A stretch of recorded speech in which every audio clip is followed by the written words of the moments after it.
Which would be worse, to live as a monster or to die as a good man?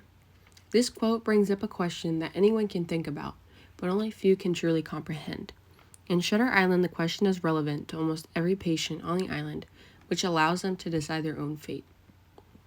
Shutter Island was a thriller written by Dennis Lehane, which starts off with the main character, Edward Teddy Daniels, traveling with his newly assigned partner Chuck on a boat to Shutter Island, where the Ashcliff Hospital for the Criminally Insane had a patient, Rachel Salondo, disappear. She drowned 3 of her children and likes to pretend that they never died and that the institution is her home. Teddy and Chuck go into her room in an attempt to figure out how she escaped, and Teddy finds a slip of paper stating the law of 4 and who is 67. The people who run the hospital aren't cooperative and don't give Teddy any records. Since Rachel's primary caretaker had left the island, he cannot interview him. A hurricane hits the island and prevents Teddy and Chuck from returning to the mainland, trapping them on Shutter Island.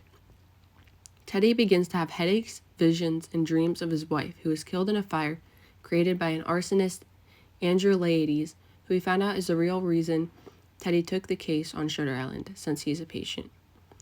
Rachel is found by the staff, and Teddy has worse dreams. The storm takes the power out, and the inmates are running around the island free. Teddy and Chuck decide to explore Ward C, where the worst patients are kept. Teddy recognizes a friend named George Noyce, who says in order to leave the island, he has to let his wife go, and that he's been set up by the staff. Teddy assumes that the lighthouse on the island is where they run tests on the patients. He doesn't trust Chuck and leaves him. Teddy discovers a cave which is inhabited by a woman who claims to be the real Rachel Salondo. She says she used to be a psychiatrist on the island, and they made her a patient when they found out that she knew about the tests they were running on the patients. She says all the food and cigarettes he has been given are laced with drugs. Teddy returns to the hospital, and everyone tells him that he never had a partner. There are themes of mental illness, grief, and water. Mental illness is the main issue on the island, and all of the patients have mental illnesses, and even some of the doctors seem to be going crazy.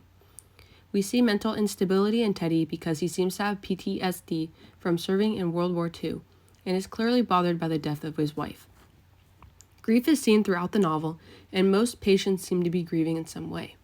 Teddy seems the most unable to deal with his grief, since the only reason he came on Shutter Island was because he wanted to take revenge on Andrew. Water also plays a very important role in this novel because it seems that Teddy is afraid of it. Teddy learns that he cannot trust anyone, even people he thinks he's friends with, and also learns that he needs to let his wife go in order to realize that what he really needs to do is save himself.